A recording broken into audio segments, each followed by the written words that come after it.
А что случилось в Грузии в 2008-м и кто дал право Грузии бомбить Южную Осетию и Абхазию, если они заявили о своей независимости? Сумбурно съязвил Анатолий. Я вам кое-что расскажу, Анатолий, о чем вы не знали и не узнаете, так как об этом нет информации на сайтах .ру. А дело в том, что Абхазия и Южная Осетия нарушили ряд положений Конституции Грузии еще аж в 1991-92 годах, сразу после развала СССР. А знаете, что произошло? Абхазия и Южная Осетия решили объявить о своей независимости в обход всех законных процедур, тем самым нарушив ряд положений Конституции Грузии. Но вы, Анатолий, возможно, возразите мне и скажете, ну как же так, мол, Грузия приняла свою Конституцию только в 1995 году. Да, но после развала СССР в Грузии сразу была принята Конституция Демократической Республики Грузии 1921 года, которая, в свою очередь, обеспечивала принципы нерушимости границ и территориальную целостность Грузии. Но руководителям Абхазии и Южной Осетии, которые пользовались поддержкой Кремля, было на это наплевать.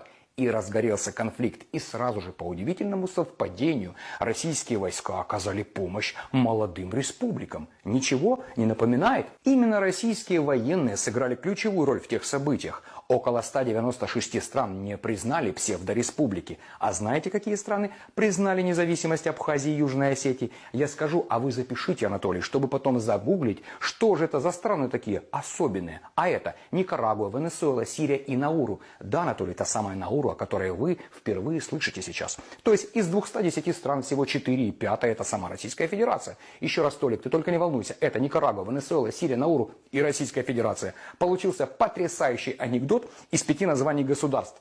То есть парламентская ассамблея ОБСЕ, США, Всеевропейское сообщество, Ближний Восток, Азия и так далее считают территории Абхазии и Южной Осетии оккупированными Российской Федерацией.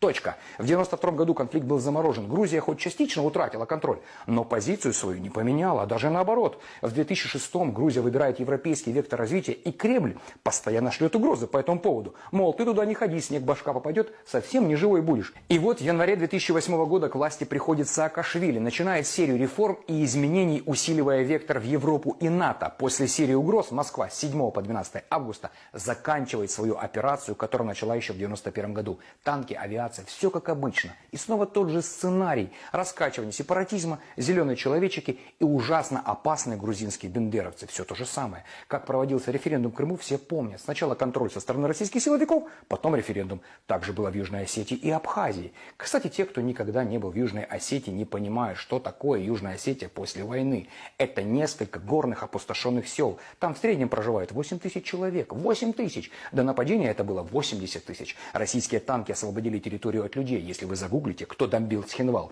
то все источники .ру пишут, что Грузия начала, так же как Украина начала бомбить Донбасс. Южная Осетия и Абхазия хоть и имели автономию, но под юрисдикцией Тбилиси. Все как с украинским Крымом. Конституция Крыма была тоже под юрисдикцией Киева. Так же как и Абхазия и Южная Осетия подчинялись Конституции Грузии. Все просто, Толик. Вывод. Для Кремля люди не важны. Даже территории не имеют первостепенного значения. Значение имеет сам конфликт, который исключает вступление в европейскую семью.